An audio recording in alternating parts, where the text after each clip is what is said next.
Hello hello hello, welcome back to my channel. I hope you are all doing well. So recently मेरे एक दोस्त ने मुझसे रब्ता किया और उसने कहा यार मेरा एक छोटा भाई है और मैं चाह रहा था कि हम उसको कनाडा में पढ़ने के लिए भेज दें। तो क्या तुम मुझे बता सकते हो कि आजकल स्टडी वीज़ा के क्या हालात चल रहे हैं। मैंने उसको कहा, मैंने कहा यार तुमने इंटरनेट पे नहीं देखा आजकल काफ़ी न्यूज़ आ रही हैं कि जो सिचुएशन है और जो चेंजेस हो रहे हैं। उसने कहा नहीं। तो फिर मेरे पास जो भी इन्फॉर्मेशन थी मैंने वो उसके साथ इन्फॉर्मेशन शेयर की ताकि उसको एक क्लैरिटी मिले कि उसको आगे क्या करना चाहिए अपने भाई के फ्यूचर से रिलेटेड।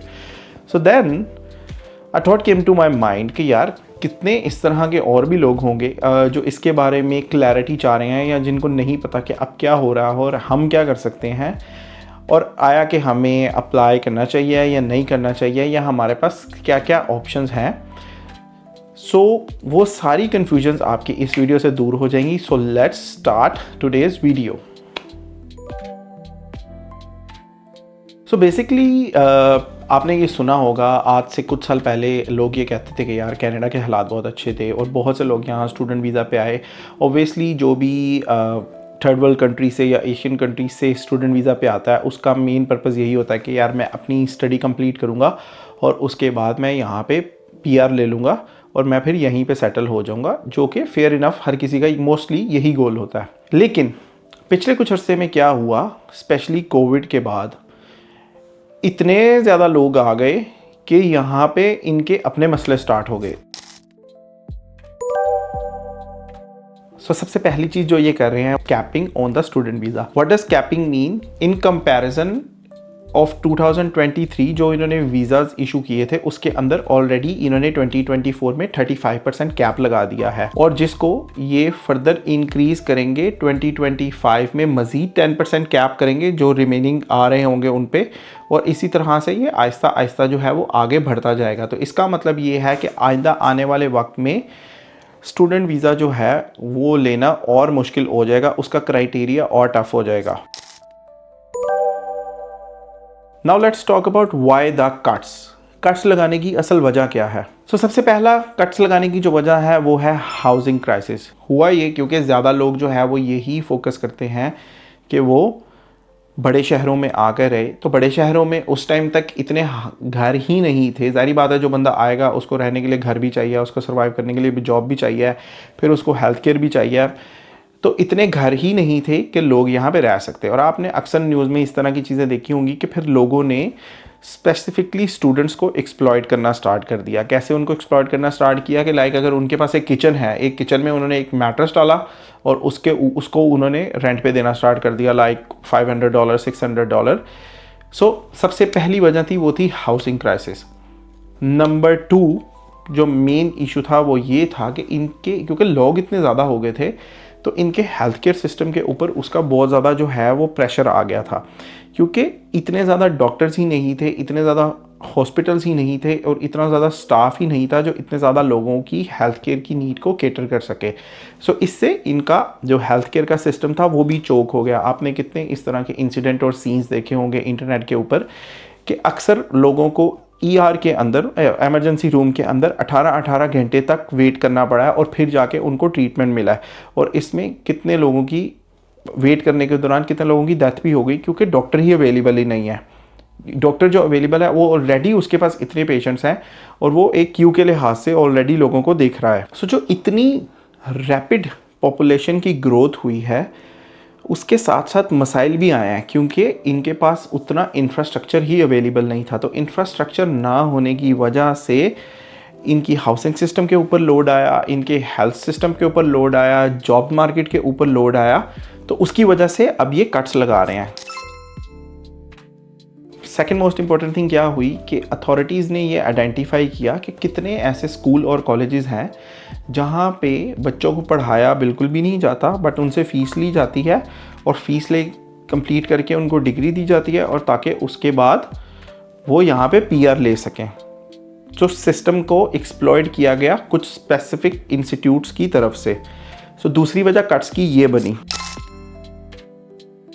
थर्ड, अब इन्होंने अपना इमिग्रेशन टारगेट ही बदल दिया है। अब इनका इमिग्रेशन टारगेट ये है कि जितने भी लोग जो टेम्प्रेरी वीज़ा के ऊपर हैं, चाहे वो स्टूडेंट हो सकते हैं या चाहे वो टेम्प्रेरी वर्क परमिट के ऊपर लोग हो सकते हैं, आहिस्ता आहिस्ता जो टेम्परेरी वीज़ा होल्डर की परसेंटेज है सिस्टम में वो उसको कम करेंगे, ताकि जो परमानेंट लोग हैं उनको ज़्यादा से ज़्यादा अपॉर्चुनिटीज़ मिल सकें।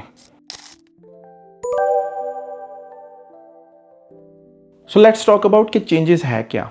सबसे मेन चेंज ये हुआ कि पहले आपको GIC जो परचेज करनी पड़ती थी वो $10,000 की परचेज करनी पड़ती थी, जिसमें हर मंथ आपको उसमें से $600-700 मिलते थे, और इस तरह से आपका, और साथ आप जॉब करते थे तो आपका गुजारा भी हो जाता था।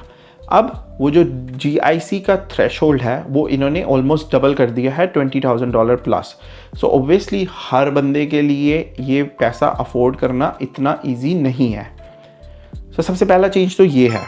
दूसरा चेंज जो इन्होंने किया वो ये किया कि पोस्ट ग्रेजुएशन वर्क परमिट जो दिए जाएंगे वो सिर्फ और सिर्फ उन्हीं लोगों को दिए जाएंगे या उन्हीं फील्ड्स में दिए जाएंगे according to labour market assessment के बाद जिन लोगों की इनको ज़रूरत है।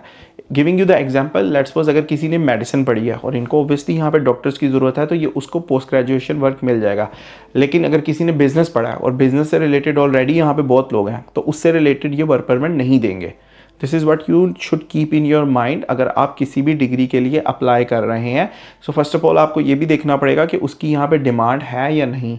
तो जिस चीज़ की डिमांड होगी उसी चीज़ से रिलेटेड ही वर्क परमिट इश्यूज़ किए जाएंगे onwards.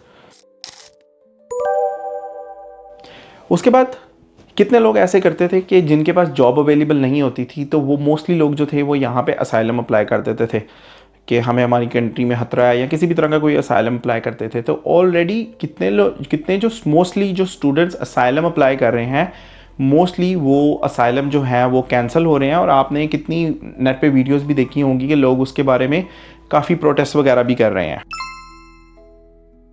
Second most important thing क्या हुई कि काफ़ी ज़्यादा जो लोग अप्लाई कर रहे हैं उनकी एप्लीकेशन जो है ये डिक्लाइन कर रहे हैं।